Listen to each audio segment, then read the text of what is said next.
24 सीटों पर देश भर में होना है चुनाव। 18 सीटों पर लॉकडाउन के चलते टल गया था चुनाव। उस दौरान 55 सीटों पर चल रहे थे चुनाव। 37 सीटों पर हुआ निर्विरोध चुनाव।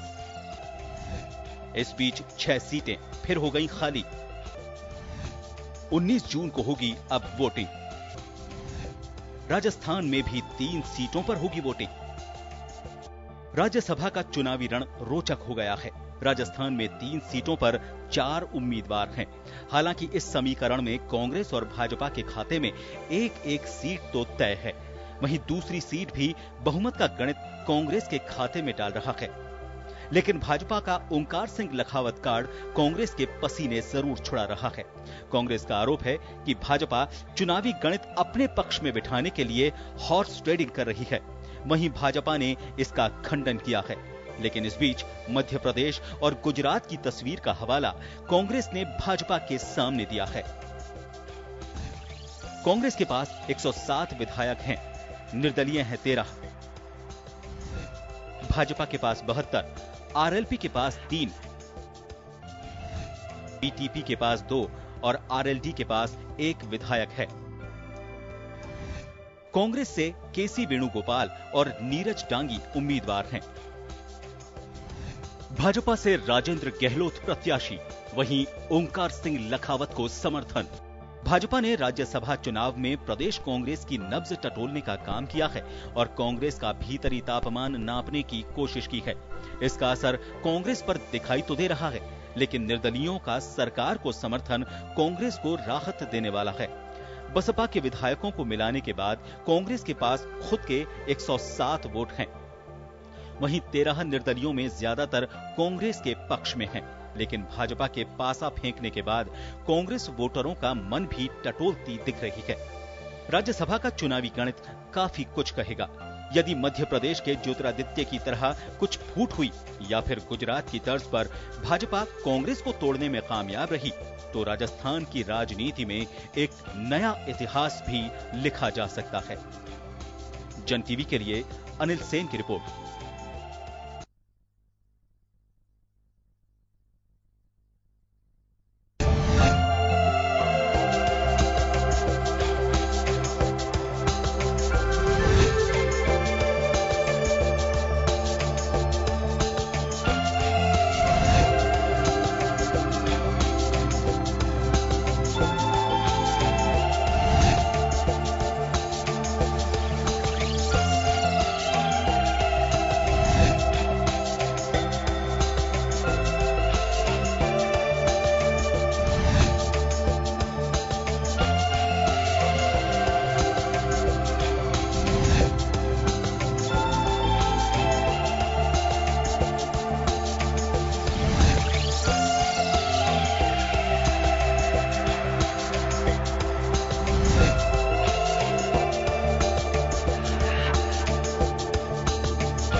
नमस्कार जन टीवी में स्वागत है आपका। मैं हूं योगेंद्र। आप देख रहे हैं खास खबर। खास खबर में हम बात करेंगे राजस्थान में 3 राज्यसभा सीट के लिए मतदान 19 तारीख को होना है, यानी कि 19 जून को होना है। लेकिन उससे पहले सियासी बयानबाजी चरम पर होने लगी है।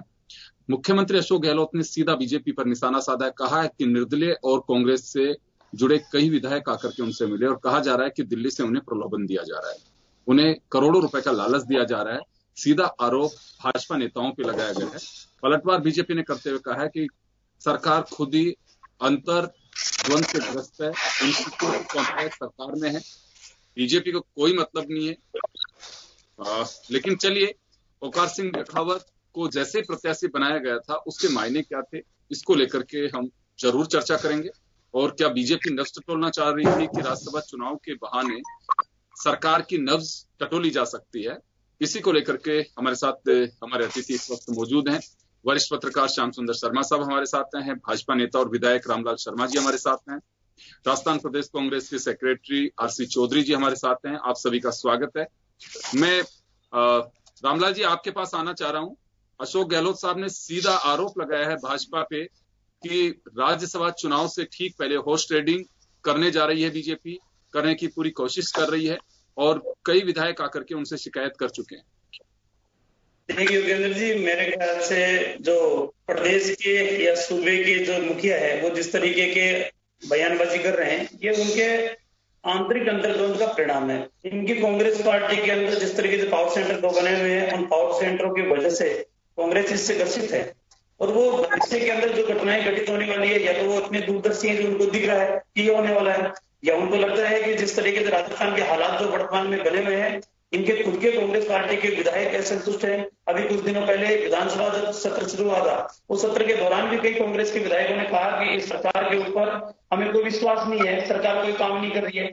और जो प्रतिपक्ष का जो धर्म होता है, जो प्रतिपक्ष का जो अधिकार है स्थगन का, और इस राजस्थान विधानसभा के नियम और प्रक्रिया के स्थगन 50 के तहत संघों से आने वाले मान्य विधायक और पूर्व मंत्री कांग्रेस के रहे, उन्होंने स्थगन लगाया कांग्रेस के खिलाफ। अभी कुछ दिनों पहले भी आपने जो बजरी माफियाओं को लेकर जिस तरीके का पत्र भरत सिंह जी ने लिखा है, वो राजस्थान की आवाम पूरी जानती है कि किस तरीके से कांग्रेस के अंदर चल रहा है। इससे पहले भी कई पृथ्वी सिंह जी जो विधायक है, उन्होंने सरकार को निशाने पर लेने का काम किया है। अबरार दानिश अबरार जो सवाईमाधोपुर से मुंबई विधायक है, वो भी बजरी माफियाओं को लेकर, पुलिस की कार्यप्रणाली को लेकर कई प्रकार के आरोप प्रत्यारोप लगा चुके हैं। तो कांग्रेस खुद अपने आप ढी हुई कांग्रेस है, इसको कौन घेरने की कोशिश करेगा? अब खुद के पापों को दूसरे के ऊपर डालने का काम मैं वापस आ रहा हूँ या सूबे के वापस आ रहा हूँ मैं आरसी चौधरी जी के पास जाना चाहूंगा। चौधरी साहब, सरकार को और कांग्रेस को क्यों लग रहा है कि बीजेपी उनके विधायकों की खरीद फरोख्त कर रही है, सरकार को अस्थिर करने की कोशिश कर रही है? तमाम भाजपा नेता इस बात को लेकर के कहते हैं कि कांग्रेस और सरकार अंतर्द्वंद में खुद ही उलझी हुई है, हमें उसको डिस्टर्ब करने की आवश्यकता ही नहीं है। देखिए, भारतीय जनता पार्टी के अब इस चरित्र को पूरा देश जान चुका है। देश इस चीज के लिए जान चुका है कि जहां पे भारतीय जनता पार्टी के 2 विधायक होते हैं, वहां पे भी भारतीय जनता पार्टी सरकार बनाती है, क्योंकि भारतीय जनता पार्टी के पास में आज तमाम सरकारी मशीनरी है जिसका दुरुपयोग लोगों को प्रताड़ित करने में कर सकती है, और दूसरा धनबल इतना है कि वो उसके दोनों जो चीजें हैं वो आज उनके पास में है। ये जो अभी जो जब राज्यपाल है, राज्यपाल का जब घर अगर आधी रात को खुल के और मुख्यमंत्री की शपथ दिलाई जा सकती है, चाहे कर्नाटक हो, चाहे महाराष्ट्र हो, चाहे मध्य प्रदेश हो, तमाम चीजें देश ने देखी हैं। इसलिए भारतीय जनता पार्टी जनता के जनादेश में विश्वास नहीं करती। भारतीय जनता पार्टी अपनी तानाशाही में विश्वास करती है और तानाशाही के बल पे वो देश की जनता को ये संदेश देना चाहती है कि आप चाहे किसी को जिता के भेजें, राज हम करेंगे। लेकिन देश की जनता के ऊपर इतनी तानाशाही मैं सोचता हूं कि ठीक नहीं है। ये भी एक अहंकार की भाषा है। पूरा देश जहां कोरोना की महामारी से लड़ रहा है, पूरा देश जहां कोरोना की चिंताओं में व्यक्त है, उसके बीच में भी भारतीय जनता पार्टी सिर्फ सत्ता के लोभ में, सत्ता की कुर्सी के लिए, सत्ता के लालच के लिए आज भी वो जनता के बीच में सिर्फ चुनाव को लेके जा रही है। इसलिए ये बड़ा देश का दुर्भाग्यपूर्ण है कि एक आज सत्ता पे बैठे हुए लोग जवाबदेही के साथ में होते थे। लोकतंत्र में उनकी जनता के प्रति जवाबदेही होती थी, लेकिन आज ये जो लोकतंत्र के जवाबदेही जो लोग हैं वो सत्ता की कुर्सी के लिए जवाबदेह हो रहे हैं, अपने लिए सुविधाओं के लिए जवाबदेह हो रहे हैं। इसलिए चाहे कितने ही भी प्रलोभन दे, कितने भी लालच दे, राजस्थान की जनता ने मुख्यमंत्री जी को बताया है, राजस्थान के लोगों ने बताया, जो चुने हुए जनप्रतिनिधि उन्होंने बताया है कि इस तरीके से प्रयास किए जा रहे हैं। ये तमाम जो चीजें हैं, लोकतंत्र की आस्था के अंदर विश्वास होना चाहिए। भारतीय जनता पार्टी जब 30 जनवरी को WHO कोरोना महामारी को लेके और पूरी दुनिया को संदेश देता है, तब ये नमस्ते ट्रंप करते हैं। जब यहाँ पे लॉकडाउन की चीजें करनी चाहिए, उसके बाद में मार्च में ये सरकार गिराने का काम करते हैं। मध्य प्रदेश के अंदर तमाम वहां से उठा के लेके जाते हैं और इस तारीख तक का लेकिन एक सवाल है, मेरा एक सवाल है, कोई तो ऐसी वजह है कि हर व्यक्ति को अपना घर मजबूती के साथ में रखना चाहिए। तो ऐसे सावधानी क्यों कट रही है कांग्रेस में? देखिए योगेंद्र जी, निश्चित रूप से लोकतंत्र के अंदर दो चीजें होती हैं। आज आप कुर्सी पे बैठ के, आज आप मीडिया चैनल पे बैठ के जनता की आवाज उठा सकते हो। आज आप मीडिया चैनल पे बैठ के तमाम चाहे किसी भी जो दूसरी जो लॉबी होती है उसके इशारे पे काम कर सकते हो। इस लोकतंत्र की मर्यादा तो ये होती है कि आप जनता की आवाज को मुखर करें। और यही सरकार के सॉलिसिटर जनरल ने इन पत्रकारों के लिए भी कहा था कि ये वल्चर की तरह हैं, ये गिद्ध हैं, ये लोग जो फटे श्रमिकों के एडिया दिखा रहे हैं। आज सरकार के पास में वो डंडा है, इनके पास में ईडी है, इनके पास में सीबीआई है, इनके पास में इनकम टैक्स है, इनके पास में तमाम सब चीजें हैं। वो दो चीजें कह रहे हैं कि या तो रुपए लीजिए, 30 करोड़ रुपए लीजिए, या वरना जेल की सलाखों के पीछे जाइए। इसके बीच में क्या हो? आज सामाजिक व्यक्ति है, सामाजिक जीवन है, उसके बीच में दबाव की जो पूरी प्रक्रिया है, तमाम सब चीजें हो रही हैं। आपने देखा कि किस प्रकार राज्यसभा के चुनाव रहे और राज्यसभा के चुनाव में अपने ही पार्टी के विधायकों से मिलने के लिए दिग्विजय सिंह जी को किस प्रकार से रोका जाता है। उन्हें विधायकों से मिलने नहीं दिया जाता। आप चुनाव डिक्लेयर कर दें और आपको पब्लिक के बीच में जाके आप वोट नहीं मांग सकते, अपने मतदाताओं से आप मिल नहीं सकते। ये भारतीय जनता पार्टी का चरित्र है और ये पूरा देश देख चुकी है। इसलिए वो कितना लोकतंत्र को तोड़ेंगे और कितना मरोड़ेंगे, जनता की अदालत में आप फिर जाएंगे तो जनता फिर वापिस वो आपको संदेश देगी। जी चलिए, मैं दोनों के पास लौटूंगा, श्याम जी के पास में जाना चाहूंगा। श्याम जी, हॉर्स ट्रेडिंग जैसी कुछ लग रहा है राजस्थान में भी संभावनाएं बन सकती हैं। मुख्यमंत्री आशंका जता चुके हैं, उनका साफ कहना है कि विधायक आकर के उनसे शिकायत कर रहे हैं, बीजेपी से खारिज कर रही है। देखिए योगेंद्र जी, आज शिवराज सिंह जी ने जो कहा कि मैंने हाईकमान के कहने से मध्य प्रदेश में कांग्रेस की सरकार गिराई, अगर वो कह रहे हैं तो हाईकमान तो फिर राजस्थान के ऊपर भी निगाहें तो है। क्योंकि आपने देखा होगा विधानसभा का सत्र चल रहा था तो रामलाल जी मौजूद थे, वासुदेव देवनानी क्या कह रहे थे, कालीचरण सराफ क्या कह रहे थे, अशोक लाहौटी क्या कह रहे थे कि हम आने वाले समय में सरकार को अस्थिर करेंगे, सब कुछ करेंगे। और क्योंकि निर्दलीय विधायकों ने यदि मुख्यमंत्री को आके कहा है कि हमें दिल्ली से फोन आ रहे हैं, तो कुछ न कुछ दाल में काला तो है, इसमें दिक्कत नहीं है। क्योंकि आज अशोक गहलोत ने विधायक दल की बैठक दो बातें हो सकती है श्याम जी, राज्यसभा का चुनाव और सरकार को अस्थिर करना, दोनों बिल्कुल हम एक समान देख सकते हैं दोनों को। देखिए योगेंद्र जी, क्योंकि राज्यसभा के चुनाव में तो बीजेपी इतनी तोड़फोड़ भी कर भी लेगी तो क्या करेगी, क्योंकि उनको चाहिए 26 विधायक ला नहीं सकते अभी। इसलिए इनका जो सपना था कि 2 विधायक, 2 जो इन्होंने कैंडिडेट खड़े हैं वो तो जीत नहीं पाएंगे किसी भी सूरत में, क्योंकि कांग्रेस के पास पर्याप्त बहुमत है। 51 दोनों की फर्स्ट प्रायोरिटी के लिए 102 वोटों की जरूरत है, तो इनके पास पर्याप्त है, वहां कोई दिक्कत नहीं। दिक्कत यह है कि अशोक गहलोत अपनी मजबूती को कैसे संकट के सामने प्रदर्शित करें। और ये क्योंकि देखिए कि राजस्थान में केसी वेणुगोपाल खड़े हैं, राष्ट्रीय महामंत्री संगठन खड़े हैं, क्योंकि कांग्रेस का एक बहुत बड़ा कद्दावर नेता, क्योंकि पहले अशोक गहलोत खुद संगठन महामंत्री हुआ करते थे, अब उनकी जगह वो बने, क्योंकि सीधा तौर पर राहुल गांधी और सोनिया गांधी से टच होता है संगठन महामंत्री का। तो ऐसी स्थिति में वेणुगोपाल ये कह सकेंगे कि अशोक गहलोत में है दम कि वो अपने विधायकों के साथ साथ निर्दलीय और समर्थन जुटा लेते हैं बहुत, क्योंकि वो दिखाएंगे।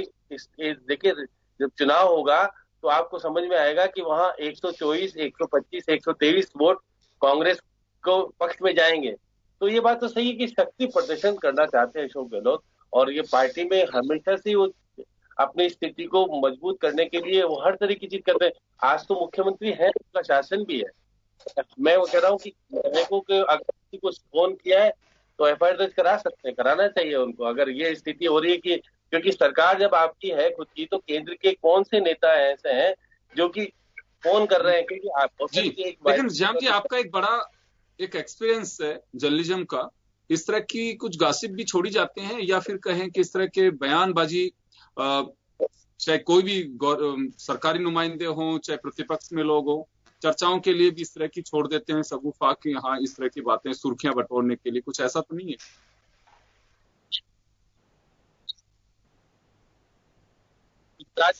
के कारण आपने जो कुछ देखा सामने, तो कोई इन्होंने करा है ना इस्तीफा दिलाने की बात कुछ है ना, और विधायक अपने राजस्थान में की दृष्टि से, तो ये बात पैसा बहुत है, सही बात है कि तो ये जो उदाहरण सामने आए, जैसे आरसी चौधरी जी कह रहे थे कि मध्य प्रदेश, महाराष्ट्र, कर्नाटक में जिस तरह से सरकारों के साथ में हुआ, उसी को एक उस नजरिए से राजस्थान को भी देखा जा रहा है। ये कहा जा सकता है कि जब वो वहां पे इस तरह के हालात बन चुके हैं तो राजस्थान भी उनके लिए कोई बड़ी बात नहीं है। लेकिन हाँ, ये बात जरूर है कि यहाँ पे सरकार के पास में मेजोरिटी काफी हद तक ठीक है। 123-124 विधायकों का समर्थन है सरकार को। 107 तो खुद के हैं। एक अशोक सुभाष गर्ग जो हैं वो आरएलडी से जुड़े हुए हैं, वो अलायंस में है। बीपीटी है इनके साथ में, निर्दलीय 12 विधायक साथ में हैं, कम्युनिस्ट पार्टी इनके साथ में है। तो उस लिहाज से तो कह सकते हैं कि कोई खतरा लगता नहीं है ऐसे।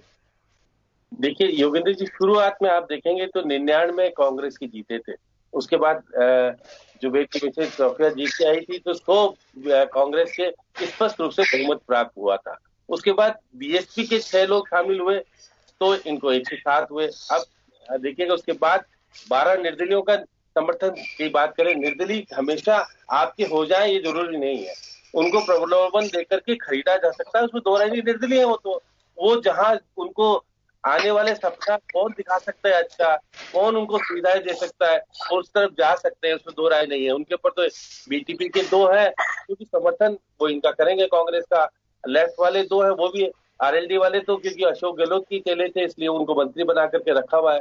लेकिन आने वाले समय में मंत्री बनाया जाना जरूरी होगा बीएसपी वालों को या निर्दलियों को, क्योंकि हमेशा अशोक गहलोत आप कांग्रेस के तो जाएंगे नहीं जाता, कांग्रेस के नाराजगी दिखाएंगे। वो तो विधानसभा में आपको देखने को मिली, जो भरत सिंह जी की बात कह रहे थे, या बाकी 13 विधायक जो नाराज हैं उनको उन्होंने कहा कि ये तो वेणुगोपाल को देंगे वोट, फर्स्ट प्रायोरिटी में इनको उधर कर दिया। तो वो कहीं जाएंगे नहीं क्योंकि उनको पता है कि हाईकमान को जवाब देना पड़ेगा, हाईकमान को सारी बात बतानी पड़ेगी। इसलिए आज 7 बजे बैठक हो रही है तो उसमें निश्चित रूप से कोई चीज निकल के क्या आती है अभी तो कुछ कहने की स्थिति में नहीं है। क्या अशोक गहलोत को जो कुछ बात कही है वो अशोक गहलोत विधायकों के सामने, कांग्रेस के सामने रखते हैं कि निर्दलियों को खरीद फरोख्त की बात हो रही है, या कांग्रेस के लोगों को, निर्दलियों को ज्यादा करके खरीद बात हुई है? क्योंकि आज की लोकसभा के चुनाव में 11 निर्दलियों ने समर्थन किया था। एक ओम प्रकाश हुड्डा थे, वो चुनाव लड़े थे तो वो नहीं थे, अब वो भी कहते हैं हम समर्थन करेंगे। तो निश्चित रूप से कहा जा सकता है कि आने वाले समय में अशोक गहलोत अपनी शक्ति का प्रदर्शन करके दिखाएंगे पार्टी को भी और विपक्ष को। जी चलिए, मैं रामलाल जी के पास में जाना चाहूँ। रामलाल जी, यहाँ एक बात निकल करके आ रही है, कितने लोगों ने बताया ये तो मुख्यमंत्री जान सकते हैं, लेकिन हम उनके बयान के आधार पे कह रहे हैं। मुख्यमंत्री अगर कोई बात कहती है तो निश्चित रूप से ऑथेंटिक बात होती है, उस पर चर्चा की जा सकती है, उस पर यकीन किया जा सकता है। लेकिन आरसी चौधरी साहब और श्याम जी भी कुछ हद तक कह रहे हैं कि 3 राज्यों का जो एक्सपीरियंस है वह कहता है कि धन बल और अपनी रणनीति के तहत सरकारें गिराई गई और विधायकों को रिजाइन करा करके एक नया ट्रेंड शुरू है कि आप रिजाइन कर दीजिए, आपको वापस टिकट भी दे देंगे और सरकार को स्थिर करके और मेजोरिटी के साथ में खुद सरकार बना सकते हैं। मध्य प्रदेश में यही हुआ, कर्नाटक में यही हुआ, महाराष्ट्र में कोशिश की गई लेकिन बैठ नहीं पाया। तो उस लिहाज से एक आरोप जो है ये सटीक जाता है कि बीजेपी इस तरह की कोशिश कर रही है। देखिए सबसे पहले तो मैं ये कहूंगा कि आज जिस तरीके के आरोप कांग्रेस पार्टी लगा रही है, कम से कम अपने गिरबान में जाकर वो ये देखे तो सही कि क्या आप लोकतांत्रिक व्यवस्थाओं के आधार के ऊपर अब तक चले हो? आजादी से लेकर अब तक आपने कितनी चुनी हुई सरकारों को गिराने का काम किया? किस तरीके से देश के अंदर इमरजेंसी लगाई गई? किस तरीके से हमारी लोकतांत्रिक जो व्यवस्था के अंदर संवैधानिक संस्था है, संवैधानिक संस्थाओं का ये इनका पुराना, मैं इनको कहता हूँ ये इनका पुराना अनुभव है। उस अनुभव के आधार पे इनको आशंकाएं लगती है कि ऐसा भी हो सकता है, इनका पुराना अनुभव है। लेकिन जिस तरीके से हाँ मैं दे रहा हूँ ना आपको, अरे आरसी चौधरी में सुनने का माथा रखो, आप सुनने का माथा रखो। मैंने आपकी पूरी बात सुनी है, मैंने आपकी पूरी बात सुनी है, मैंने आपकी पूरी बात सुनी है। मैं आपके पास लौटूंगा। आरसी चौधरी साहब वापस आपके पास आऊंगा मैं, एक बार रामलाल जी को सुन लीजिए। राजस्थान के अंदर 2008 से 13 तक मुख्यमंत्री अशोक गहलोत थे। उस समय के लोकतांत्रिक व्यवस्थाओं के तहत आपने बसपा के विधायकों का कांग्रेस में मर्ज किया था, या अब लोकतांत्रिक व्यवस्थाओं के आधार पे कर रहे हो? लोकतांत्रिक व्यवस्था तो ये थी कि जनमत के आधार के ऊपर उनको जनता ने चुन के भेजा था। आप कानून के दायरे के अंदर उनको मर्ज कर सकते हो, ये बात सबके समझ में आ रही है, लेकिन लोकतांत्रिक तरीके से नहीं।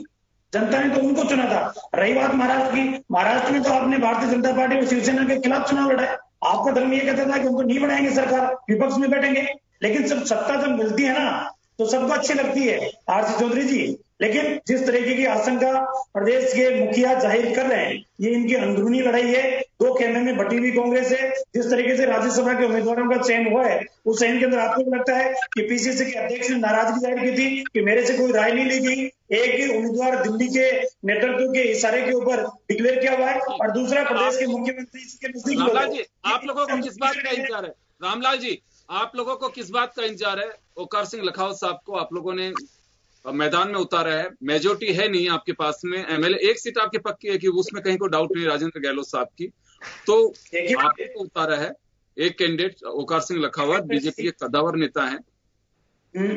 योगेंद्र जी, हमने ओंकार सिंह जी लखावत को इस आधार के ऊपर उतारा है कि अंकों के गणित के अंदर तो कांग्रेस को भी जब 2018 के अंदर बहुमत मिला था, वो भी 99 की सीटें मिली थी, उनके पास भी 100 सीटें नहीं थी। हाँ, उपचुनाव के अंदर मान लो या जुबेर खान जी की पत्नी का चुनाव मान लो, वो जब जीत के आई तो 100 सीटें हुई थी, लेकिन समर्थन कांग्रेस को अंकों के गणित के आधार के ऊपर सरकार बनाने का मौका मिला। मैं इस चीज को मानता हूं, लेकिन आज जिस तरीके से कांग्रेस के विधायकों ने मुखर होकर बोलना शुरू किया है, तो आने वाले समय के अंदर ये जरूर है कि व्हीप जारी होगी तो व्हीप के अंदर जो एजेंट कांग्रेस की तरफ से या चीफ व्हीप जो बैठेंगे, उनको वोट दिखा के डालना पड़ेगा। इसके अंदर अप्रत्यक्ष मतदान नहीं होता है, प्रत्यक्ष दिखा के मतदान करना पड़ेगा। लेकिन फिर भी मैं कह रहा हूं कि कुछ मान्य विधायक ऐसे हैं जो अपनी अंतरात्मा की आवाज के आधार पे निर्णय करेंगे, वोट देंगे, और उसी का आपको इंतजार है,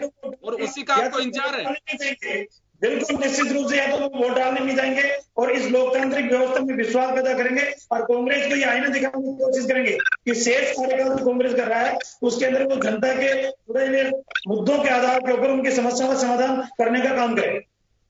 जी आरसी चौधरी जी, मैं एक बात कहना चाहूंगा, घटनाएं राजनीति में हो सकती हैं, अप्रत्याशित भी हो सकती हैं, कोई बिल्कुल एक अपेक्षित घटना हो वैसे भी हो सकती है। आप जिन 3 राज्यों का जिक्र कर रहे हैं, कांग्रेस को मालूम है कि ऐसे हालात बन सकते हैं, तो उसके बावजूद भी अवेयर क्यों नहीं है? एक जगह आरोप लगे कि राहुल गांधी मुलाकात नहीं कर रहे थे, इस वजह से विधायक टूट करके चले गए। छोड़ने वाले आरोप लगा सकते हैं। ज्योतिरादित्य सिंधिया ने खुद ने कहा कि मैं मिलने के लिए टाइम मांगता रहा और पार्टी आलाकमान ने कभी इस ओर ध्यान नहीं दिया कि मेरी बात को सुना जाए। तो एक राज्य में जब इस तरह के हालात बनते हैं तो कांग्रेस खुद सावचेत नहीं है। और आप लोगों के इसी का, अभी रामलाल जी को जो आपने सुना, वे कह रहे हैं कि हम तो इनकी रणनीति का ही इंतजार कर रहे हैं कि इन्हीं के जो विधायक हैं जो इनपुट देते हैं कि आप मैदान में आइए, हम आपके साथ हैं। तो ये किस तरह से देखा जाए? इसे इनडायरेक्टली जो रामलाल जी का इशारा है वह यही है कि इनके जो असंतुष्ट विधायक हैं उनके भरोसे बीजेपी के दूसरे प्रत्याशी की जीत है। देखिए, सबसे पहले तो रामलाल जी ने ये कहा कि शिवसेना हमारे साथ में थी।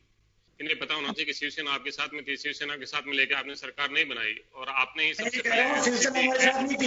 मैं कह रहा हूं शिवसेना आपके खिलाफ चुनाव लड़ी थी। मैं कह रहा हूं शिवसेना ने आपके खिलाफ चुनाव लड़ा था।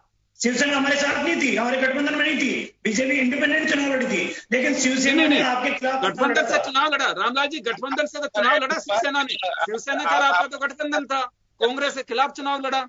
जी आपके खिलाफ विश्वास नहीं करा आप शिवसेना ने और चली गई आपको दगा देकर। हाँ, शिवसेना का आपका गठबंधन था। रामलाल जी को बोलने दो, इनका फ्रस्ट्रेशन निकलने दो। अति महत्वाकांक्षा व्यक्ति के मन में पैदा हो जाती है तो परिणाम ऐसे होते हैं ना। तो फिर वही चीज आपके साथ नहीं। देखिए, आज भी अमित शाह ने फिर संभाल लिया वापस से सारा शासन। आप देखिए, आरसी चौधरी जी को अपनी बात पूरी करने दीजिए। जी आरसी चौधरी साहब। देखिए, मैं कह रहा हूं कि देवेंद्र फडणवीस इनके मुख्यमंत्री थे महाराष्ट्र के अंदर, और देवेंद्र फडणवीस है जो विधानसभा चुनाव के अंदर ये सब जगह ये बोलते थे कि भ्रष्टाचारियों को जेल के अंदर भेजेंगे, चक्की पीसिंग, चक्की पीसिंग, चक्की पीसिंग, ये सब जगह वो बोलते थे जेल के अंदर चक्की पीसेंगे।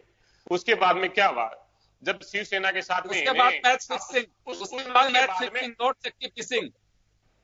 उसके बाद में वो तो रात को घर खुलवा के सरकार बनाते हैं और सरकार बना के सीधा सचिवालय जाते हैं। सचिवालय जाके भ्रष्टाचार की जो फाइल है उसको वो डिस्पोजल करते हैं, स्वयं मुख्यमंत्री करते हैं और उसके बाद में मुख्यमंत्री जी का पर्दाफाश हो जाता है।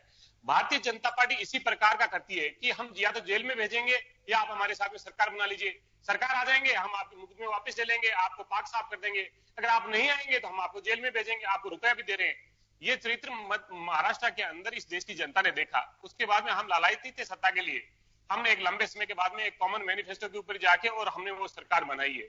आपने क्या किया, कश्मीर के अंदर जाके पीडीपी के साथ में, जहां पे अलगाववादियों की बात करती थी, जहां पे आप एक बार ये तमाम सब चीजें करते थे, इसलिए भारतीय जनता पार्टी को एक जनता की 130 करोड़ जनता से कोई सरोकार नहीं है।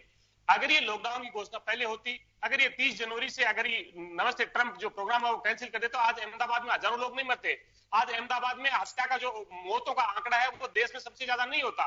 लेकिन इन्हें जनता की जवाबदेही नहीं है, इन्हें सिर्फ साम्राज्यवाद की नीति पे चलना है। हमारा साम्राज्य विस्तार होना चाहिए और राज्यसभा के लिए भी ये करना चाहते हैं ताकि देश के अंदर ये अपने अकेले बैठ के निर्णय कर सके। जो मोदी जी चाहे, जो अमित शाह जी चाहे, वो इस देश के अंदर थोप सके। जब आधी रात को उनको बंद करे तब हम देश को बंद कर दें, जब आधी रात इनको मन करे तब हम नोटबंदी कर दें, जब आधी रात को चाहे हम देश के संविधान को समाप्त कर दें। इसलिए ये चाहते हैं कि अपर हाउस में इनकी मेजोरिटी हो, जहां पे सरकारें गिरे और गिरने के बाद में जो भी चीजें हो सके, ये दो व्यक्ति देश के अंदर अपनी पूरी मन की बात को थोपना चाहते हैं। मन के अंदर जो चीजें हैं वो थोपना चाहते हैं। और दुर्भाग्य इस देश में कि भारतीय जनता पार्टी के चुने हुए जनप्रतिनिधि जो 25 सांसद होते हैं और बहुत से जो विधायक होते हैं, राजस्थान की जनता के प्रति जो आवेदन नहीं होते, वो राजस्थान के हक के लिए पैकेज नहीं मांग सकते। राजस्थान के हक के लिए जो राजस्थान का जो पैसा है वो केंद्र की सरकार से नहीं मांग सकते। राजस्थान के प्रवासियों के लिए ट्रेन की मदद नहीं मांग सकते। ये सिर्फ क्या मांग सकते हैं, जो मोदी जी बोलते हैं तब ये जग जाते हैं और फिर जाके अपने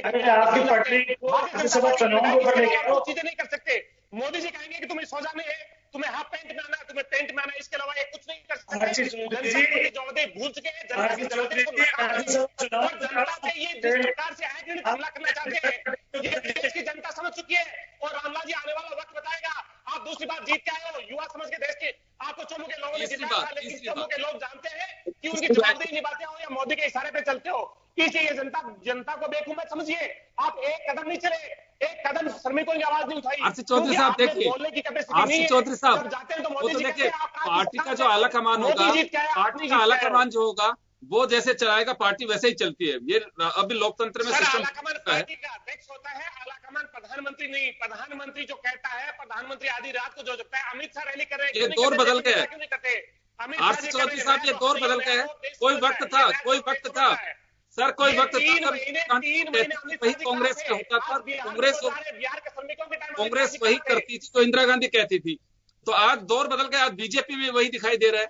जैसे रामलाल जी शुरू में उदाहरण दे रहे थे कि आप लोगों का ध्यान नहीं है कि सरकारें कितनी गिराई थी, आज वही ट्रैक पे बीजेपी भी है। तो आप इसको लेकर के परेशान मत होइए, ये दौर बदल रहा है। कोई वक्त जब इंदिरा गांधी जी का था, देखिए कोई वक्त था जब प्रधानमंत्री की कॉलर पूछ के कैसे देश की आजादी समय क्या मिला, प्रधानमंत्री से पूरे। चले मैं आ रहा हूँ आपके पास। आरसी चौधरी साहब, रामलाल जी आ रहा हूँ, आरसी चौधरी मैं वापस आ रहा हूँ आपके पास, मैं वापस आ रहा हूँ आपके पास। यहाँ एक छोटे से एक ब्रेक के लिए रुक रहा हूँ, ब्रेक के बाद जल्द लौट रहा हूँ आपके पास में। बने रहिए आप जन टीवी के साथ।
खबर जो कभी बताती है सच तो कभी कराती है एहसास।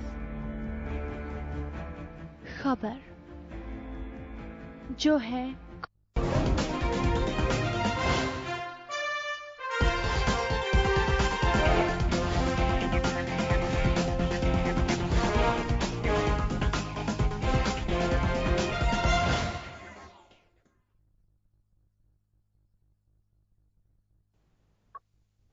तो चले इस वक्त की बड़ी खबर राजस्थान जयपुर से। मुख्यमंत्री अशोक गहलोत के सरकारी निवास पर इस वक्त विधायकों का जमावड़ा शुरू हो चुका है। वहां पे केंद्रीय पर्यवेक्षक भी पहुंच चुके हैं और अधिक जानकारी के लिए हमारे साथ इस वक्त विजय वर्मा और दशरथ सिंह जुड़े हुए हैं मुख्यमंत्री निवास के बाहर से। विजय, क्या जानकारी है? केसी वेणुगोपाल, नीरज डांगी पहुंच चुके हैं, सुरजेवाला को भी पहुंचना था, पहुंच चुके हैं वहां पे? देखिए, बिल्कुल मौसम खराब होने की वजह से सर लैंडिंग नहीं हो पाई है जो विमान की, और इस वजह से सुरजेवाला और केसी वेणुगोपाल यहाँ नहीं पहुँच पाए हैं। लेकिन खास जो नज़ारा यहाँ पर देखने को मिल रहा है, यहाँ पर लगातार जो निर्दलीय विधायक और कांग्रेस विधायक हैं जो मुख्यमंत्री निवास पर पहुँच रहे हैं। अभी भी कुछ विधायक हैं जो आ रहे हैं। अभी हाल ही में जो महादेव खंडेला है जो निर्दलीय विधायक, वो पहुंचे थे। हालांकि उन्होंने कुछ ज़्यादा जानकारी नहीं दी, लेकिन जो जानकारी निकल कर आई वो ये है कि जो यहाँ पर बुलाया तो एक अहम बैठक के लिए था, राज्यसभा चुनाव को लेकर ही। लेकिन गुजरात और मध्य प्रदेश के बाद में मुख्यमंत्री गहलोत एक बार फिर से जो बाड़बंदी का नेतृत्व करते नजर आ रहे हैं राजस्थान में राज्यसभा चुनाव को लेकर। और यहाँ पर जो यहाँ से जो विधायक है, चाहे निर्दलीय चाहे कांग्रेस विधायक है, जो उन विधायकों को सीधे यहाँ से 30-32 किलोमीटर है मुख्यमंत्री निवास से जो होटल जो दिल्ली रोड पर शिवविलास होटल, यहाँ पर ले जाया जा रहा है, सीधे उनको यहाँ भेजा जा रहा है। तो निश्चित तौर पर यह माना जा रहा है कि 19 तारीख तक जब चुनाव की तारीख है, तब तक ये विधायक होटल शिवविलास में रहेंगे और इस दौरान वो किसी से मिल नहीं पाएंगे, पूरी निगरानी में रहेंगे। प्लेन जो लेकर के सुरजेवाला आने वाले थे वह नहीं पहुंच पा रहे हैं, लेकिन अभी कुछ कहा नहीं जा सकता है कि वो बैठक में हिस्सा लेने पहुंचेंगे नहीं पहुंचेंगे, क्योंकि जो अभी तक जानकारी है उसके लिहाज से विधायकों का डिनर भी शायद सीएम हाउस में है, वहां खाना खिला के इनको भेजा जाएगा। और तब तक सुरजेवाला और केसी वेणुगोपाल पहुंच सकते हैं। नीरज डांगी के बारे में जानकारी है कि नीरज डांगी वहां पहुंच चुके हैं। क्या नीरज डांगी पहुंच चुके हैं वहां पे? क्योंकि वो भी एक प्रत्याशी है, उनको विधायकों से मिलाया जाना है वहां पे। जी बिल्कुल, नीरज डांगी के पहुंचने की खबर है, अंदर मौजूद है, इस तरह की जानकारी है। इसके अलावा जो केशु वेणुगोपाल की जहाँ तक बात है, केशु वेणुगोपाल और सुरजेवाला साथ में ही हैं, लेकिन जो लैंडिंग अभी विमान की नहीं हो पाई है। और वो निवास से जो इस वक्त सुरक्षा के कड़े इंतजाम है और सुरक्षा कर्मियों ने भी मास्क लगाए हुए हैं। कोरोना का डर सब जगह है और विधायकों का आने का सिलसिला शुरू हो चुका है। दिन में भी कुछ विधायकों ने मुख्यमंत्री से चर्चा की है। शकुंतला रावत, महादेव सिंह खंडेला सहित और भी कुछ विधायक हैं जो आज पहुंच करके वहां पे उन्होंने मुलाकात की है। और रामकेश मीणा उनसे मिलने के लिए पहुंचे थे, लेकिन अभी चर्चा है कि तमाम विधायक वहां पहुंचने का सिलसिला शुरू हो चुका है। 7 बजे के आसपास मीटिंग होगी। विजय वर्मा हमारे साथ मुख्यमंत्री निवास में। विजय, एक सवाल और है मेरा आपसे। कुछ एजेंडे के बारे में अगर बात की जाए तो सिंगल एजेंडा होगा राज्यसभा चुनाव।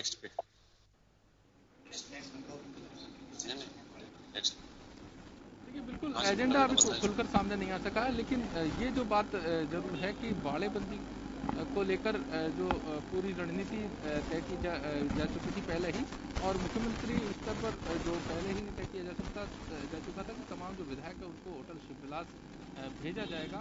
क्योंकि चर्चाएं ये थी कि भाजपा के जो रणनीतिकार हैं वो कहीं न कहीं संपर्क में थे कांग्रेस के और निर्दलीय विधायकों से, और उसी को देखते हुए ये अचानक से ये फैसला लिया गया। जबकि पहले इस तरह का था कि राज्यसभा चुनाव के अलावा कोई एजेंडा है उस पर भी चर्चा होनी है। जी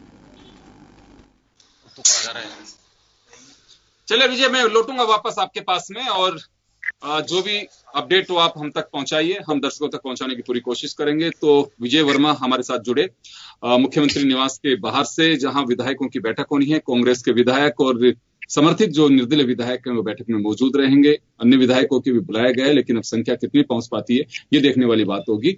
और केसी वेणुगोपाल और सुरजेवाला को पहुंचना था, लेकिन मौसम खराब होने के कारण उनका चार्टर फ्लाइट जो 5 बजे पहुंचने वाला था उस देरी से पहुंच सकता है। अभी तक वो मुख्यमंत्री निवास पर नहीं पहुंचे हैं। तो चलिए हम रुक करते हैं खास खबर का, और खास खबर में इस वक्त हमारे अतिथि हमारे साथ में जुड़े हुए हैं। ब्रेक से पहले आरसी चौधरी साहब, आपने अपना पूरा सब कुछ जो काउंटर देना था वो सारी बातें बताई, लेकिन श्याम जी आपसे मेरा एक सवाल है। यहाँ एक बात निकल करके आ रही है, बीजेपी एक बात जरूर कहती है कि इमरजेंसी को याद किया जाना चाहिए, इंदिरा गांधी के दौर को याद किया जाना चाहिए। जब बात आती है प्रधानमंत्री नरेंद्र मोदी और गृह मंत्री अमित शाह की, कि दो ही लोग पार्टी पे कब्जा करके बैठे हुए हैं और वो जैसे चलाते हैं वैसे ही पार्टी चल रही है। ये हम नहीं कह रहे हैं, ये कांग्रेस का आरोप है। लेकिन रामलाल जी उस बात को पहले से कह चुके हैं कि कांग्रेस को याद करना चाहिए वह दौर भी जब इंदिरा गांधी जिस दौर से देश को चला पा रही थी, कितनी सरकारें गिरा रही थी, किस तरह से उल्लंघन किया जा रहा था संविधान का। और मेरे को एक बात यहां कहना मैं लाजमी समझूंगा, जब 3 राज्यों की सरकार गिरा दी गई थी, आपको ध्यान होगा बाबरी मस्जिद प्रकरण के बाद में, तब अटल बिहारी वाजपेयी जी और लालकृष्ण आडवाणी जी ने एक बात कही थी कि राज्यों से सरकार गिराने का ये पाप केंद्र से खत्म कराना चाहिए, चुनी हुई सरकारों को उसी तरह से तवज्जो दिया जाना चाहिए। अगर एक राज्य में कहीं कुछ होता है तो दूसरे राज्यों को प्रभावित नहीं किया जाना चाहिए।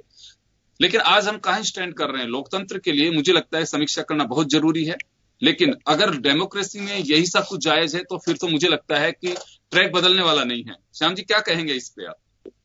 देखिए योगेंद्र जी, क्योंकि सत्ता का जिस प्रकार का सुख है, देखिए आपके मुख्य आज जो नरेंद्र मोदी और अमित शाह के जो शतरंज का खेल जो करते हैं, वो निश्चित रूप से कहा जा सकता है जो इंदिरा गांधी का जो ओरा हुआ करता था, जिस प्रकार से इंदिरा गांधी ने लोकतंत्र की हत्या करने की बात कही जाती है, अटल बिहारी वाजपेयी स्पष्ट रूप से कहते थे, आडवाणी कहते थे, लेकिन आज वही बात बीजेपी के ऊपर आ रही है। और रामलाल जी कह रहे हैं, आप देखिए आगे आपने गिराया, कर्नाटक में क्या किया आपने देख लीजिए, गिराया, आप सरकार थी वहां पर, अस्थिर किया आपने। महाराष्ट्र में कोशिश करी बहुत कि आप सरकार बनाए, नहीं बना पाए, उनको भी मध्य प्रदेश चला नहीं अभी। देखिए हाँ, वो तो अभी बार बार कह रहे हैं ना। देखिए क्योंकि जिस प्रकार से इन्होंने मुख्यमंत्री जी को आवेदन दिया, राज्यसभा उन्होंने वहां पर जो एमएलसी का चुनाव करा दिया, उनको निर्वाचित करा दिया, तो कुछ तो अंदर से ये तो था कि हमारा पुराना व्यक्ति है, हम कुछ करेंगे तो हमारे साथ झुकाव हो सकता है कभी भविष्य में। तो ये तो सही है, प्रधानमंत्री जी से मिलने के बाद सारी चीजें हुई है।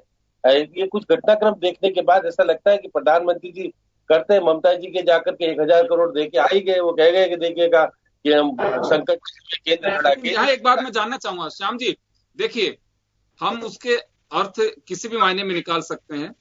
जब जम्मू कश्मीर में बाढ़ आई थी तब भी तुरंत वहां 500 करोड़ रुपए मुहैया कराए गए थे, और अभी जब तूफान से हालात जिस तरह के बिगड़े वहां उड़ीसा और वेस्ट बंगाल में, तो मुझे लगता है कि केंद्र की रेस्पॉन्सिबिलिटी है, उसकी जिम्मेदारी है।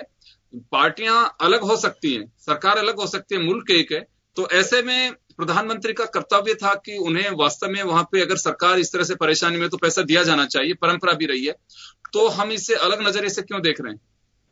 देखिए आने वाले समय में चुनाव है वहां पर, तो वहां पर पार्टी सकती है। और देखिए जो वर्चुअल रैली कर रहे हैं अमित शाह, वो कह रहे हैं ना, बंगाल में कहा उन्होंने जिस प्रकार से कि किस प्रकार से ममता जी की स्थिति ठीक नहीं होगी, सारी बातें कही। इसका मतलब है कि वर्चुअल रैली के माध्यम से भी जो प्रचार प्रसार करने का नया ट्रेंड लाए हैं अमित शाह।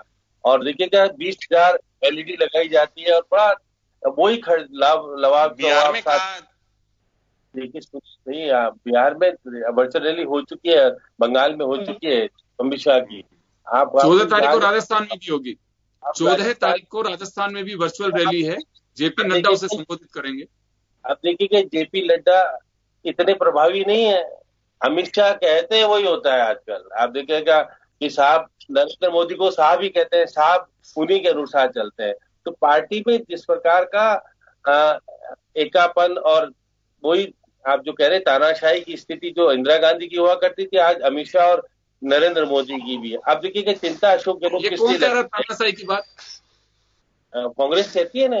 देखिएगा कि अब जब ये आरोप लगाते थे, आप तानाशाही की बात ये बार बार कहते हैं कि इमरजेंसी लगाई और उन्होंने लोकतंत्र तरीके से सब कुछ किया। अब आप इनको याद है कि कर्नाटक में रातों रात दिलाई शपथ ये पता था नहीं था? क्या लग रहा है, मतलब ये बताइए, ये समय का जो चक्र है घूम रहा है, कभी जो कांग्रेस पे हुआ करता था, जो बीजेपी पे आके टिक रहा है। सत्ता के लिए कुछ भी कर सकते हैं हम, ये है सबसे बड़ा। सत्ता हमारी सुरक्षित कैसे रह सकती है, इसलिए हमें क्या कुछ लेकिन करना। मुझे एक बात बता दीजिए अब यहाँ, क्योंकि ये रिलेवेंट मैटर है, ये सारी चीजें चल रही है, इस बीच मुझे तो उम्मीद है कि सरकारों को निश्चित रूप से कोरोना के चलते फिक्र पार्टियों के साथ साथ आम जनता की भी होगी, लेकिन राजनीतिक घटनाक्रम चौराहे पे चर्चा करने को मजबूर कर रहे हैं। कुछ लोग होते हैं वह चर्चा करते हैं इस बात को लेकर के कि एक तरफ देश में कोरोना का भय फैला हुआ है, लेकिन राजनीतिक दल अपने रोटियां सेकने के लिए ऐसे अवसरों को भी नहीं छोड़ते हैं। तो इस तरह के कुछ हालात हैं। पब्लिक जो बात कह रही है उसमें कुछ दम है कि बिल्कुल क्या करेंगे, राजनीतिक दलों को भी रूट लाइन पे तो आना ही है, तो वो ऐसा करेंगे ही। देखिए योगेंद्र जी, मैं कह रहा हूँ, आज शिवराज सिंह खुद कह रहे हैं कि मैंने हाईकमान के कहने के कारण उत्तर प्रदेश की सरकार गिराई। वो बयान दे रहे हैं आज। इसका मतलब क्या है? लोकतांत्रिक तरीके से सत्ता प्राप्त की शिवराज सिंह ने, सही बात अभी कह रहे हैं। अब देखिए नया ट्रेंड आ गया, आप विधायकों को इस्तीफे दिला देते हो। लोकतांत्रिक तरीका तो नहीं कह सकते, सरकार में मुख्यमंत्री बनने का तो लोकतांत्रिक तरीका कैसे कर सकते हैं? जब उनके पास में मेजोरिटी आई तो उन्होंने सरकार बना ली। विधायकों को इस्तीफा दिलाना, जिस पार्टी के प्रति आप वफादार होके, जिस पार्टी में जहां से आप चुन करके आए। योगेंद्र जी कांग्रेस के विधायकों का इस्तीफा भारतीय जनता पार्टी के नेता लेके विधानसभा अध्यक्ष के पास में जाते हैं। तरीका ये है कि विधायकों को बंदी बनाया जाता है और भारतीय जनता पार्टी के नेता इस्तीफा लेके पहुंचते हैं। लीजिए जरा सुन लीजिए, मैं कह रहा हूँ कि आप जिस विधायक परंपराएं गलत पड़ रही है। आप ये कह सकते हो कि लोकतंत्र में चुनी हुई सरकारों को अपदस्थ करना, ये गलत परंपराएं डाली जा रही हैं। आज अगर एक पावर में है, समय बदलता है, कल दूसरा पावर में होगा। देखिए राजस्थान में चिंता का विषय अशोक गहलोत के लिए ये है कि देखिएगा 6 बीएसपी के कोर्ट में मामला विचाराधीन हो सकता है। क्या कुछ होगा, करवट बैठेगा, क्योंकि पहले तो 5 साल में निर्णय ही नहीं किया, क्योंकि विधानसभा अध्यक्ष को निर्णय करना होता है। तो यहाँ अलग तरह के, और इनके विधायकों में कुछ तो है सुगबुगाहट, तो इसलिए निर्दलीय विधायकों को साथ लेकर के अशोक गहलोत अपनी स्थिति को मजबूत करे हुए। अभी तो नहीं गिरा सकते, लेकिन आने वाले समय में क्या कुछ घटना होगी, क्या कैसे कह सकते हैं, कुछ कह नहीं सकते। ज्योतिराव पूरी की पूरी लाजमियों को लेकर चले गए, अब उनकी स्थिति अलग है कि विधायक अलग पड़ गए बेचारे, वो कोरोना से पीड़ित हो गए। राजस्थान में कुछ क्या हो सकता है कुछ पता नहीं ना। राजनीति में उथल पुथल कब कैसे हो सकती है, किसको क्या हो सकता है, कुछ कह नहीं सकता। इससे राजनीति को अस्थिरता करने के लिए केंद्र की बहुत बड़ी पावर होती है, पैसा होता है, और केंद्र बहुत कुछ दे सकता है, ले सकता है। इसलिए अशोक गहलोत बार-बार मैं रामलाल जी के पास जाना चाहूंगा, एक बार रामलाल जी के पास जाना चाहूंगा। रामलाल जी, मैं एक बात जानना चाहता हूं आपसे, जैसे मैंने जिक्र किया लाल कृष्ण आडवाणी जी का और अटल बिहारी वाजपेयी जी का, उन्होंने हमेशा एक बात कही कि चुनी सरकारों को किसी भी कीमत पर उन्हें काम करने देना चाहिए, उन्हें अपदस्थ नहीं करना चाहिए, उन्हें डिस्टर्ब नहीं किया जाना चाहिए, और जो अधिकार राज्यपाल के माध्यम से, राष्ट्रपति के माध्यम से सरकारों को अपदस्थ करने का किया जाता है कि राष्ट्रपति शासन लगा दिया जाता है वहां पे, उसे खत्म करना चाहिए, उसकी समीक्षा होनी चाहिए। आज अगर एक पार्टी ये कर रही है, कल आने वाले दिनों में दूसरी पार्टी करेगी, तो एक बड़ी पीड़ा थी उनके दिल में। सरकारें जब बीजेपी की गिरी, चाहे दूसरी पार्टियों की गिरी, तो वो बिल्कुल बेबाक तरीके से बात पार्लियामेंट में भी कहते थे और सार्वजनिक रैलियों में भी कहते थे। लेकिन अभी जिन चीजों को लेकर के बीजेपी हमेशा विरोध करती रही, 370 का और दूसरे जो मुद्दे हैं उनका, लेकिन वापस बीजेपी उसी ट्रैक पे आ रही है जो कांग्रेस करती आ रही थी।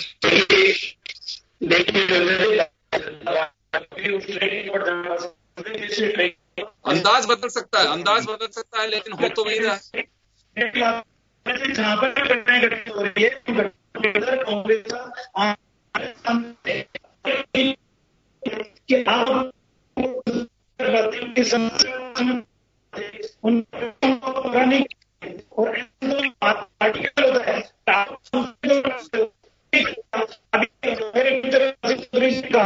कि हम लोग बढ़ा के हमारे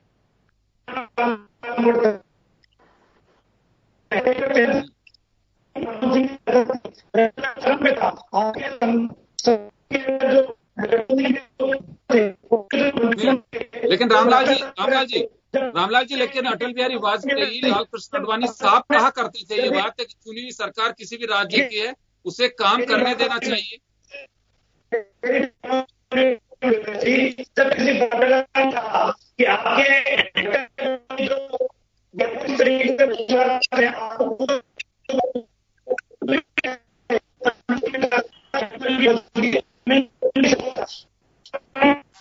जी हाँ, मैं रामलाल जी वापस लौटूंगा आपके पास।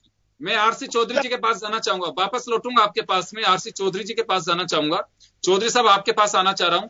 ये वह सवाल है जो आज नहीं तो कल, क्योंकि इतिहास कभी बदलता नहीं है, इतिहास अपनी छाप जरूर छोड़ करके चलता है।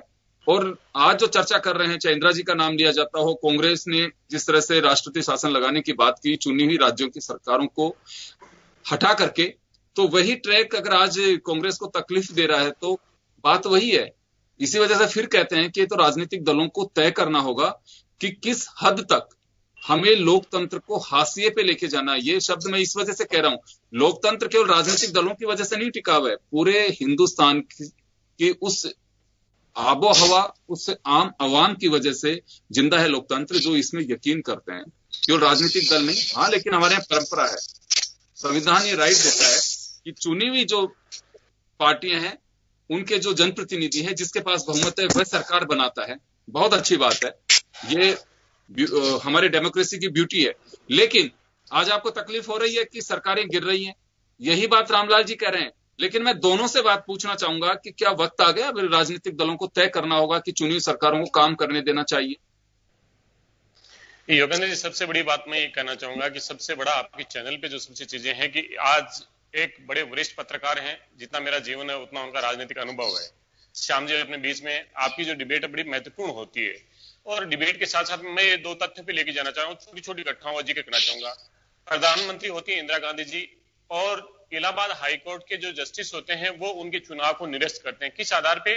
कि एक तो उनके जो सेक्रेटरी थे वो सरकार जो अपनी सरकारी नौकरी से 7 दिन बाद में उनका इस्तीफा स्वीकार होता है, पहले दे दिया जाता है। और दूसरा, जब उनकी सभा होती है तब बिजली के पोल से लाइट ली जाती है। एक साहस होता है संविधान के अंदर, जहां पे कार्यपालिका है, विधायिका है, न्यायपालिका प्रधानमंत्री का निरस्त करती है।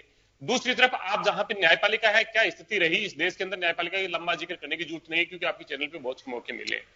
सबसे बड़ी महत्वपूर्ण बात यह है कि अभी देश जिस दिशा में जा रहा है, देश सिर्फ प्रधानमंत्री मोदी जी और अमित शाह जी अपर हाउस के अंदर उनका बहुमत हो, उस देश के अंदर ऐसा संविधान संशोधन कर दें, वर्तमान संशोधन है उसको निरस्त कर दें, और ये सदैव आजीवन हो सके, चुनाव की जरूरत ना पड़े। जिस प्रकार से चाइना में होता है, चाइना में माकपा के अंदर भी ऐसा होता था कि 2 बार में जो राष्ट्रपति रह लिया वो नहीं हो पाएगा, लेकिन अभी शी जिनपिंग ने किया कि वो आजीवन जब तक रहेंगे वो राष्ट्रपति रहेंगे। वो भी संवैधानिक प्रक्रिया के तहत है, वो भी कहते हैं हम डेमोक्रेटिक प्रक्रिया के तहत है। मैं ये कह रहा हूं कि लालकृष्ण आडवाणी जी का सदन के अंदर स्पीच सुनिए। लालकृष्ण आडवाणी जी ये कहते हैं कि खुद जो नेता हैं उन्होंने कहा कि हमारे साथ में जिन देशों ने, मुल्कों ने आजादी पाई थी, उनकी आजादी ज्यादा दिन तक नहीं टिक सकी, क्योंकि इस मुल्क के अंदर जहां पे अलग अलग भाषाएं हैं, अलग अलग खान पान है, अलग अलग सोच के लोग हैं, उनके बीच में आप विपक्ष की विचारधारा को सिर्फ सम्मान ही नहीं देते हैं, आप उसको स्वीकार करने का मौका ही नहीं देते हैं। उन्होंने कहा कि मेरे यहाँ पे जो भारतीय जनता पार्टी का पुराना कार्यालय था उसमें वो पार्टी के राष्ट्रीय अध्यक्ष थे, और वहां पे आगे कनेडियन पत्रकार इंटरव्यू लेते हैं, और आप क्या देखते हैं? उन्होंने कहा मैं ये देखता हूं, जब मैं कराची से लौट के यहाँ पे आया था, एक महामानव था महात्मा गांधी, आज उसी महामानव के पुतले पे गोलियां मारी जाती हैं, उसी महामानव को मैं वही तो कह रहा हूँ सर, मैं वही कह रहा हूँ आपसे, मैं वही कह रहा हूँ, आरसी चौधरी साहब वही कह रहा हूँ आपको। इतिहास में जो घटनाएं होती हैं, इतिहास में जो घटनाएं होती हैं, वर्तमान में तकलीफ देती हैं, वो जाने चाहिए क्या परिस्थितियां रही, क्या नहीं रही। जहां पे रामलीला मैदान से ये आह्वान किया जाता है सेना को, मैं वही तो कह रहा हूँ, आरसी चौधरी साहब वही कह रहा हूँ मैं कि इतिहास की जो घटनाएं होती हैं कुछ इस तरह की, वो वर्तमान को तकलीफ देती हैं। आप कभी भी कम से कम भविष्य तो ठीक करिए। इंदिरा गांधी और मोदी की तुलना नहीं कर सकते। इंदिरा गांधी ने देश के अंदर, जहां पे देश की सुरक्षा थी, जहां पे चाइना आंख दिखा रहा था, जहां पे पाकिस्तान नतीजे कर रहा था, इंदिरा गांधी प्रधानमंत्री रही जिसने 2 बार दुनिया का भूगोल बदला है, हिंदुस्तान का भूगोल नहीं बदलने दिया। आज मोदी जी प्रधानमंत्री है, 6 किलोमीटर तक चाइना की सेना अंदर आ जाती है, हिंदुस्तान की धरती पे कब्जा कर लेती है। ऐसा समय कभी नहीं आने दिया। पूरी दुनिया ये चाह रही थी कि आप परमाणु शक्ति संपन्न नहीं बने। इंदिरा गांधी ने उन विषम परिस्थितियों के अंदर परमाणु शक्ति की, तो इंदिरा गांधी ने उन विषम परिस्थितियों के अंदर पाकिस्तान का विभाजन किया। अमेरिका था, वो कह रहा था कि हम ऐसा चीजें होने नहीं देंगे, वो हमला करने के लिए तैयार थे, लेकिन उनकी डेमोक्रेसी के लिए सूझबूझ थी, उनका जीवन, उनका समर्पण, उनका रक्त की एक एक बूंद इस देश की अखंड भारत बनाने के लिए थी। आज मोदी जी क्या कहते हैं, हम तो फकीर आदमी है, सारी बातों में मैं सारी बातों से सहमत हूँ आपसे। मैं आरसी चौधरी साहब, आपकी तमाम बातों से मैं सहमत हूँ। मुझे तो एक बात बता दीजिए आप सर, मुझे एक बात बता दीजिए। मैं तो ये कह रहा हूँ, मैं ये कह रहा हूँ आपको भी, रामलाल जी को मैं ये कह रहा हूँ कि अगर इतिहास की कुछ इस तरह की घटनाएं होती हैं जो परंपराओं से हटकर होती हैं, वो भविष्य के अंदर जो वर्तमान होता है, जैसे आज का वर्तमान, इतिहास का भविष्य आज का वर्तमान है। अगर कोई इतिहास इस तरह का बनाएगा तो आने वाले भविष्य में, यानी कि उस पीढ़ी का वर्तमान, वो तकलीफ देह होगा। आज चाहे बीजेपी हो चाहे कांग्रेस हो, आज आप लोगों को लग रहा है कि सरकारें कैसे गिराई जा रही है, डेमोक्रेटिक राइट है उसे फ्रीज किया जा रहा है, उसे खत्म किया जा रहा है। लेकिन अगर उस वक्त ध्यान दिया जाता है कि चुनी सरकार जो जनता ने चुनी हुई है उसे हाथ पे क्यों डाला जाता है, तो मुझे लगता है कि आज बीजेपी कर रही है। तो मैं बता दूं आपको कि बीजेपी को भी ये सब कुछ कहना पड़ेगा, कल आने वाले कल में बीजेपी को भी कहना पड़ेगा कि वो दौर बहुत गलत था। आज रामलाल जी इस वर्तमान में आने वाली पीढ़ी का जो भविष्य की पीढ़ी होगी उसका वो वर्तमान होगा, जो आज का वर्तमान उसका इतिहास होगा। तो वो तकलीफ की बात तब होगी। क्या हम इतिहास से सबक नहीं लें? आज कोरोना से जूझ रहा है पूरा देश कोरोना से जूझ रहा है, पूरा देश कोरोना से जूझ रहा है। मेरा एक मैं आपसे एक छोटा सा सवाल है, समय कम है सर, मैं एक छोटा सा सवाल लूंगा आप दोनों से, रामलाल जी से, आपसे। सर, कोरोना पूरा देश और दुनिया को, लेकिन राजनीतिक दल इस वक्त अब बिजली पकाने में लगे हुए हैं। आरसी चौधरी साहब जी, निश्चित रूप से मैं ये कह रहा हूं कि अगर योगेंद्र जी, इस देश के अंदर कोरोना इस देश के अंदर नहीं है, अगर सभी अंतर्राष्ट्रीय हवाई अड्डे बंद कर दिए जाते थे, अगर जो फ्लाइटें आ रही थी अगर उन लोगों को क्वारंटाइन कर दिया जाता तो आज 130 करोड़ लोग आज ये सजा नहीं भुगतते। लेकिन दुर्भाग्य इस देश के लिए, क्योंकि प्रधानमंत्री मोदी जी को अपना कर्ज चुकाना था, हाउडी मोदी का नमस्ते ट्रंप करना था, इसलिए आज गुजरात की जो दुर्दशा हो रही है, गुजरात के जो जजों ने जो प्रतिक्रिया दी है, आप बेंच बदल सकते हो लेकिन तथ्य नहीं बदल सकते। और दूसरी, आपको मध्य प्रदेश की सरकार गिरानी थी, इसलिए जब तक शिवराज जी मुख्यमंत्री नहीं बने तब तक आपने लॉकडाउन नहीं लगाया, और फिर आप संजय ढांचे की रामलाल जी से जवाब ले लूंगा करते हैं। आरसी चौधरी साहब, 2 मिनट का वक्त है मेरे पास में, मैं रामलाल जी से जवाब तो ले लूं। पूरे देश को लॉकडाउन कर देते हैं, पूरे देश के अंदर तालाबंदी कर देते हैं, पूरे देश के लोगों को अपने घरों में कैद कर देते हैं। देश के प्रधानमंत्री के पास में इतना समय नहीं था कि वो राज्य के मुख्यमंत्रियों से बात करते, संघीय व्यवस्था में उनको विश्वास में रहते। चले रामलाल जी से जवाब ले लूं मैं आरसी चौधरी साहब, समय कम है, रामलाल जी से जवाब ले लूं।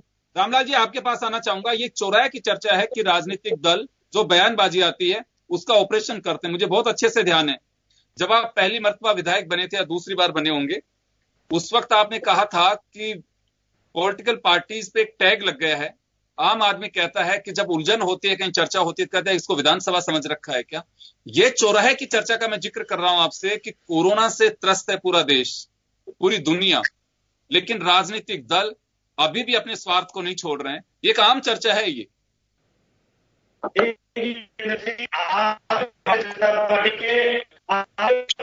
देखोगे कि कार्यकर्ताओं से लेकर भारतीय जनता पार्टी की सरकार जहां पर है, वहां उन्होंने इस कोरोना की लड़ाई के लिए पूरी मजबूत बढ़ाया, सामाजिक संगठनों के काम करने का काम भी किया। भारतीय जनता पार्टी की सरकार है गुजरात में, भारतीय जनता पार्टी की सरकार है उत्तर प्रदेश में, भारतीय जनता पार्टी की सरकार है बिहार में। बताइए, 18 दिन में महाबाद जीती, 21 दिन में कांग्रेस जीतेंगे। इंदिरा गांधी की जंग जीती क्या आपने? किस स्थिति में लाके देश को खड़ा कर दिया? आप वर्चुअल रैली चुनाव जीतने जा रहे हैं। चौधरी साहब, रामलाल जी को जवाब देने दीजिए। आरसी चौधरी साहब, एक बार रामलाल जी को अपना जवाब पूरा करने दीजिए।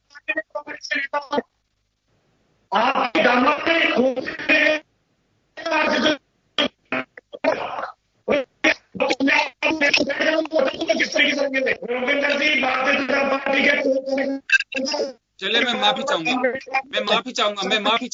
समय का अभाव है, मैं समय का अभाव रोकना चाहूंगा आपको। तो कुल मिलाकर के देश का सियासी पारा चढ़ा हुआ है, किसी भी तरह से हो सकता है, चाहे बयानबाजी से हो, कहीं पे किसी दूसरे की तरह की बातें हो। लेकिन फिलहाल राजस्थान की अगर बात करें तो राज्यसभा चुनाव से ठीक पहले मुख्यमंत्री अशोक गहलोत ने यह कह करके कि निर्दलीय विधायक उनसे मिल रहे हैं, कुछ कांग्रेस के विधायक कह रहे हैं कि उन्हें प्रलोभन देकर के और खरीद फरोख्त की बात की जा रही है। अगर मुख्यमंत्री कोई बात कहते हैं तो उस पर यकीन किया जाता है, लेकिन बीजेपी से खारिज कर रही है। जो भी हो, लेकिन ये तय है कि ये सियासी तूफान थमने वाला नहीं है, इसी तरह से चलता रहेगा। राज्यसभा चुनाव तक भी अगर थमे तो कोई बड़ी बात नहीं है, उसके बाद भी ये जारी रह सकता है। तो चले, खास खबर में इतना ही। दीजिए इजाजत, नमस्कार।